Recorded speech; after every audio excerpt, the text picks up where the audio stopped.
আসসালামু আলাইকুম সবাইকে। আশা করি সবাই ভালো আছেন।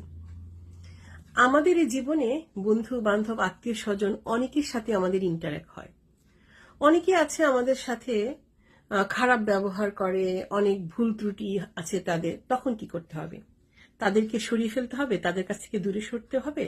না, একটা দুইটা ভুলে তাদেরকে দূরে সরানো ঠিক নয়। অনেকটা এই পেজের মতন, একটা ভুল, দুইটা ভুল, ঠিক আছে, ভুলে যাওয়া যায়, মাফ করে দেওয়া যায়, আবার নতুন করে সম্পর্ক করা যায়। কিন্তু যদি এই রকম এতগুলা ভুল হয়, এই এই বইটার পৃষ্ঠাগুলোর মতন, একটা দুইটা নয়, অনেকগুলা, তখন কি করতে হবে? বইটাকে পরিবর্তন করে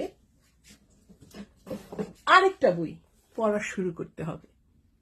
ভেবে দেখবেন। ভালো থাকবেন। আল্লাহ হাফেজ।